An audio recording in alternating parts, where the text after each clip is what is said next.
Hi, I'm Erin Cookston. Thank you for joining me today.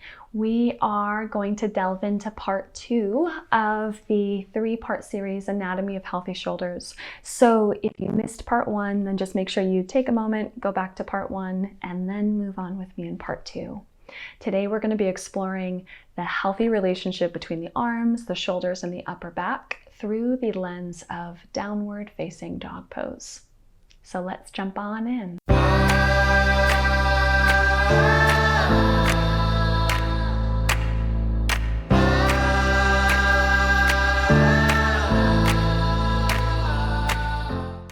Alrighty, so we are going to practice downward facing dog as a way to understand the shoulders. So the great thing about downward facing dog is it's very, very similar to plank pose.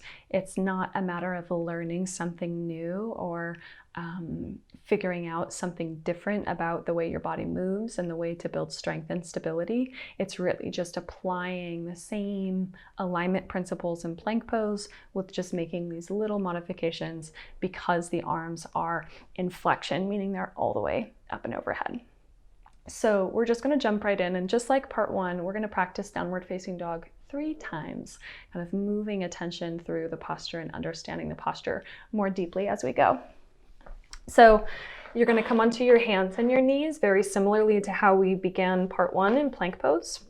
But because we're going to transition into downward facing dog, you want the hands to be shoulders width apart, but you want the hands to be a little bit forward of the line of the shoulders and keep the crease of the wrist lined up with the front edge of the mat. Press down evenly through the base of all the fingers. Draw your attention up to the upper arms, hug the outer upper arms in. That kind of keeps that external rotation of the arm bone in the shoulder socket, which gets all the muscles around the shoulder blade to keep the shoulder blade in place so that the upper back can stay protected and strong. The upper spine is protected and stable. So press down into the palms, hug the outer upper arms in. Be sure that you're not straining the neck, and then just see if ever so slightly you can pull the belly button in towards the spine and keep your neck in line with the upper spine. We're going to tuck the toes and lift up and back into downward facing dog pose. So don't worry about pressing the legs straight. You keep the knees bent. You're trying to focus mostly on the upper body here. If it ever gets to be too much to have the knees lifted, you can always lower down to hands and knees and do a more modified version of downward facing dog, which is great. So again, just focus your mind's eye on the palms of the hands. Make sure you're rooting down evenly through the base of all the knuckles. Bring your attention back up to the upper arms. So you're kind of hugging the outer upper arms still in. Now it's going to feel like they're kind of hugging in more towards the tip of the nose. And then just try to keep your neck in line with the upper spine. So not hanging the head down, which gets the upper back to sink down. And then also not looking forward, because that gets the shoulders and the neck to kind of tense up. So you're trying to just keep the neck in line with the upper spine. And then as you hug the outer upper arms in, see if you can keep pulling the belly button in towards the spine and try to lengthen through the low back, which will help you get a little bit more support and stability through the upper back. Take one more breath.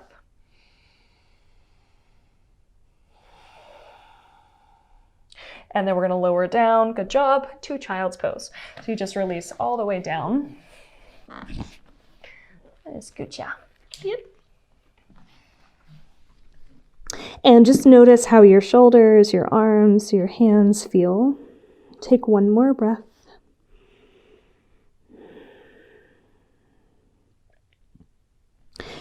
And then we'll go ahead and return to downward facing dog. So same setup, you're going to ground your palms down so that they're forward of the line of the shoulders. Press the palms down flat. Make sure the crease of the wrists line up with the front edge of the mat. Hug the outer upper arm muscles in to get that strength through the arms without tensing the neck. And then just try to widen across the upper back so that you don't feel that the shoulder blades are kind of winging off the upper back. Lift the knees, the hips up and back. And we're going to take about 4 breaths. So you're just trying to keep circulating your attention through the arms, the shoulders, the upper back, the neck, and then back down into the hands, up through the upper arms, shoulders, back, neck. Breathe deeply. And again, just like plank pose, keep the strength of the arms stable so that the arm bones are sturdy in the shoulder socket. Do the best you can to keep your neck in line with the upper spine. You do not need to squeeze your shoulder blades towards each other or tense your neck. You're trying to do the opposite, as strange as that sounds, but you're trying to widen the upper back enough that there's space and room for your spine, your upper spine, and your neck to lengthen out of the support system of the upper back muscles and the arm strength. Take one more breath. And then we're going to lower down. Child's pose. 2 deep breaths. Again, you just notice how your shoulders, how your arms feel.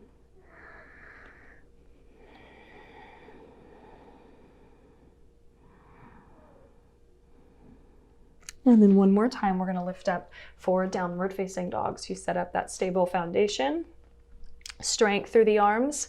Make sure that your elbows don't want to bend wide. You want to keep the arms straight, and the strength of the outer upper arms keeps your arms in line. And you just pay attention. So trying to keep that balance of strengthening the upper arms, strengthening those muscles around the upper back. They're those muscles that are like right between the shoulder blades. But then always preserving length and space for the upper spine to lengthen and the neck to lengthen and align with the upper spine. So you're not looking towards your knees or your toes. You're not looking forward or tensing the neck. You're letting the arms strengthen just like they do in plank pose, supporting the position of the shoulder blades. Definitely there's all those muscles engaging around the shoulder blades, around the upper back, but there's no like hot spots building where there's tension building in those muscles. Take one more breath.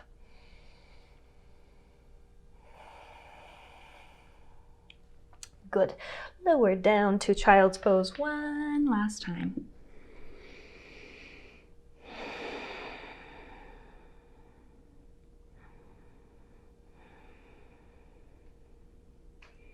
Great, and then we'll lift up.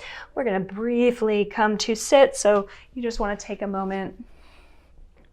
Give your spine that opportunity to lengthen, widen across the shoulders, the collarbones.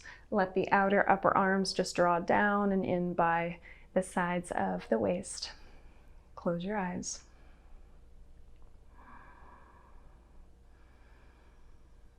Palms together. Namaste. Ooh, good job. Thanks for joining me. This was part 2. Stay tuned for part 3. And if you want a refresher, kick it on back to part 1 to practice plank pose.